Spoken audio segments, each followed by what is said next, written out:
Hello, as mentioned earlier, we'll be discussing the potentiometer and the circuit that you see over there is that of a stretched wire potentiometer circuit. Now this potentiometer, basically it's a stretched wire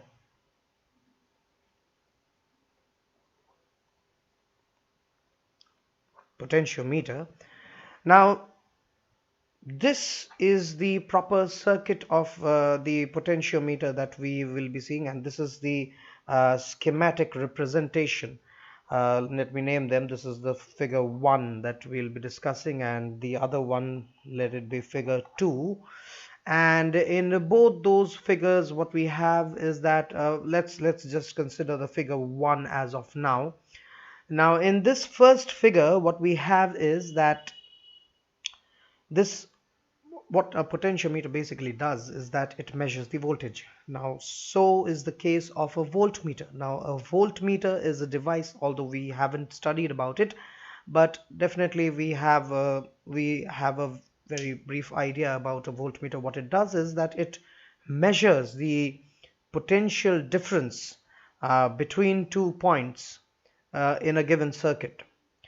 Now, the voltmeter, although is connected to the circuit, it draws a certain very small amount of current, and as a result of that, the potential difference, there is a potential drop across it, and therefore the voltage that it provides between 2 points in a given circuit is not really completely 100%. It may be 99%, but it's definitely not 100%. So as a result of that, it's not an ideal case. However, in case of the potentiometer circuit, what we have is that it is uh, you can say it is an ideal voltmeter. Now the stretched wire potentiometer that we see in figure 1 over there, that consists of a wire AB. This is the point A and this is the point B. Now in those 2 points A, B, what it has is that it shows you the this is the point B, of course, and this is the point A. Now in those 2 points, what you have is that you have a wire running from the point A to the point B over there. This is the complete wire setup that is running from one end over there, as you can see the cursor that I'm just providing over there. Let me give you a different color for your better understanding. Okay, so now we have the wire over there, which is running from this end, that is this end, and it is running along this complete track. Okay, as I'm taking the cursor along, and this ends up over here at the point B over there, that one. Now in those 2 points, what you have is that this wire, it is connected to a driving circuit. Now this is a potential that has been provided, and this provides the source of current that is to flow through that wire, that stretched wire, as a rheostat arrangement just to adjust the resistance. And we have a key over here which is plugged in. Okay, we have a key which is plugged in so that the circuit is running. Now the one of the ends, the point A, terminal A, is ending over here. We'll be knowing shortly why it's ending over here. And then we have another point from A here, this dark line that you see over there, that is a metallic rod, right? Now this metallic rod that you see over there, that black dark line over there, as a metallic rod to which a galvanometer is connected. Now this is the galvanometer that you see over there, and that again has a free terminating end at the point C over there. right there. Now, those two ends are the free ends that you see over there. They will be connected to an external circuit where the potential difference is to be measured. Now, what happens over here is that this driving circuit which is provided, that provides a certain amount of current. Now, the point A is obviously at a higher potential and point B lies at a lower potential. And as a result of that, what happens is that the current flows from the point A towards the point B. And in the process, you have the galvanometer, the other end of the galvanometer, not the point C end, but the other end of the galvanometer connected to the rod. And from that rod, you have a jockey which can be used to measure. You have a jockey over there which is slid. You can slide that jockey. It is slid over, not exactly slid, but you touch at different points. The sliding is prohibited to some extent in most of the experiments. What you can do is you can just touch the jockey at different points, just as you had done in the case of meter bridge. And there, when you touch a certain point where the potential difference is maintained, then you have a null point or zero deflection in the galvanometer, suggesting that there is no current flowing through it. That means the potential at the point C will be equal to the potential at this point. And similarly, the potential at A has to be equal to the potential at this point. And as a result of that, there will be no current flowing to the galvanometer. So that means the potential difference that was to be obtained between these 2 points over here, the potential difference that was to be obtained over here, let that be V dash, suppose, because V is the potential that I've given over here. We can just take it as V0 and this one as simply as V, as we'll be doing in this case, in this circuit. But in that case, what we have is that the potential difference V that was to be measured between these 2 points of an external circuit which was provided over here, that external circuit, the potential difference will be equal to the potential difference which will be directly proportional to the length of the wire, and the length of the wire will be measured, can be measured from this graduated meter scale that has been provided in this circuit. Now, what we are supposed to do is that we need to find out a formula to obtain the values that we want to determine. Now, in order to do that, what we consider is this schematic diagram. Well, you can see that we have a diagram over here, this second figure that we were considering. Now, in this second figure, what we had is, in that second figure, what we considered is that we have the external circuit, this one, where we have the points small a and small b, right? Where we want to determine the potential difference between these 2 points over there, because there's a resistance over there. Let it be, suppose R. That is not necessary, of course, but let that have a resistance because we have given a symbol over there. So the point A lies at a higher potential and the point B obviously lies at a lower potential, and that is why you have the current to be flowing from the higher towards the lower end. Now, this is the stretched wire potentiometer all along from A to B. That was over here from A to B. This is just in the form of a straight line for a simplified understanding. But this is obviously again that 5 to 10 meter long wire. Now this point A over here, this is the higher end or higher potential end that is connected to the first end of the point where the potential difference is to be obtained. So these 2 ends are connected by a very, very, very low resistance wire, so that there is no potential difference at all. That means the potential across A will be equal to the potential across small a, because the wire over here that is provided, that is at very low resistance, providing almost no potential drop between these 2 ends.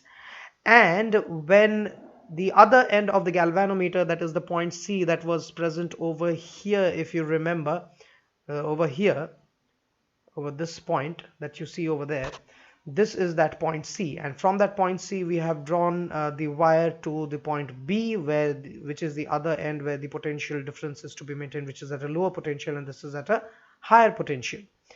From that point B over to C, then we have a connected galvanometer over here, and from that we have a jockey which is supposedly giving us zero deflection at the point P. Now what do you mean by the zero deflection point?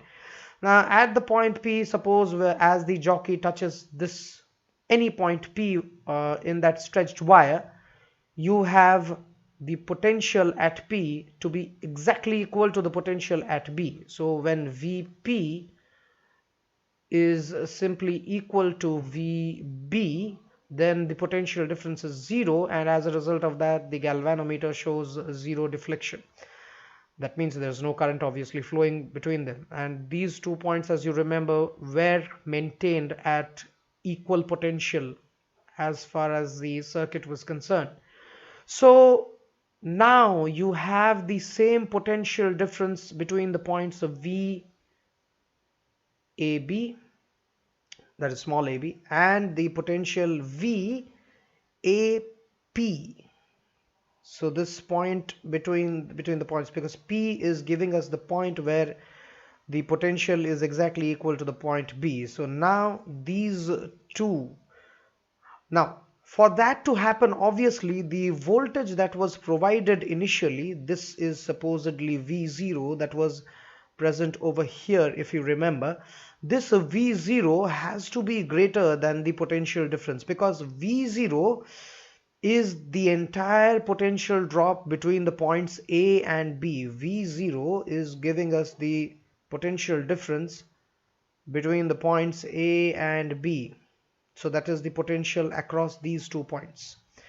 Now this V that we are to determine over here, this is the potential difference V that we are to determine over here.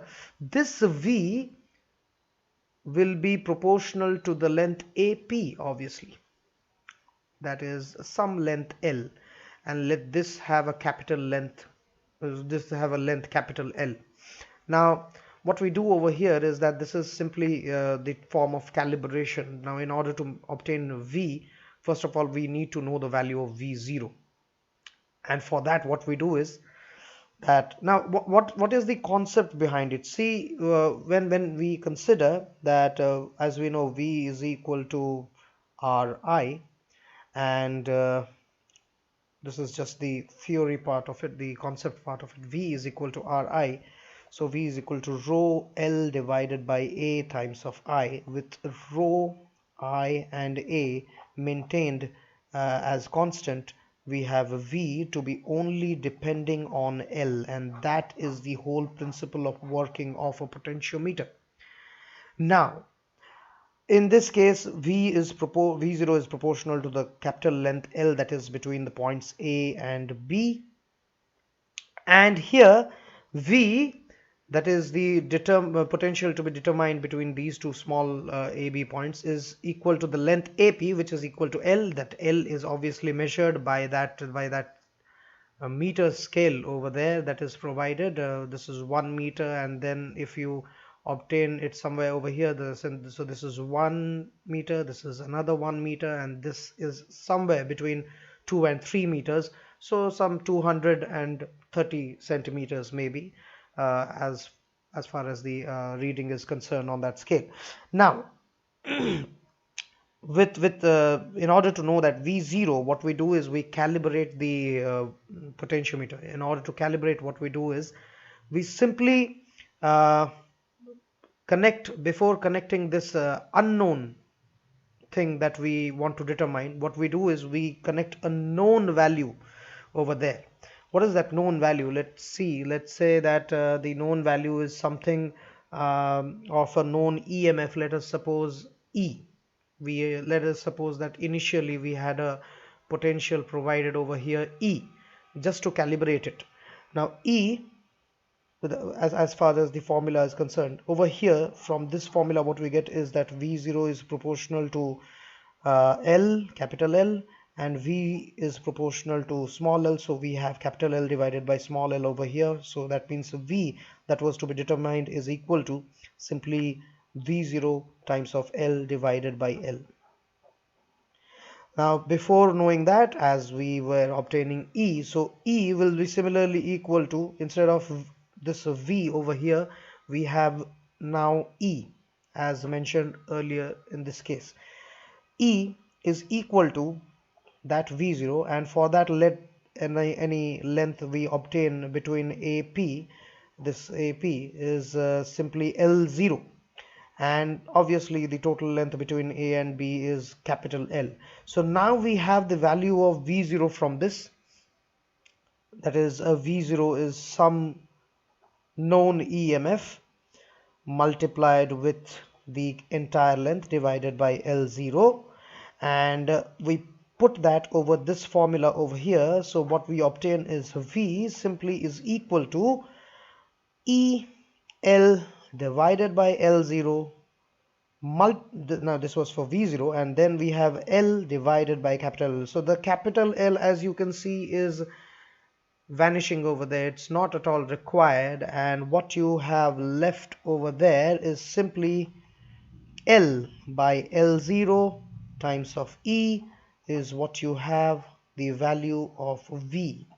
So this is the method of determining the potential difference between 2 points from a known value of EMF that was earlier connected to the potentiometer circuit, and then we from that we obtained the value of V with respect to E, that is any known EMF. And this is obviously the method of calibration that we did over here. So that's the more or less the usage of potentiometer. Now you can obviously compare the EMF between two cells. You connect one of the cells, you have a circuit arrangement where you have a two-way key, and from that two-way key you can switch over to two different cells, and from that you can compare the EMFs. And similarly, you can also calculate the internal resistance of the between of a given cell connected to the circuit. Usually what we do is that we connect electrolytic cells whose potential difference is to be determined, and it's easier by using the potentiometer, which is giving an exact value to us. And that's the end of the current electricity chapter. We would like to continue with one more video on this series. However, this was the complete circuit analysis of current electricity. One more part of it involving the heating effect can be discussed in another video later.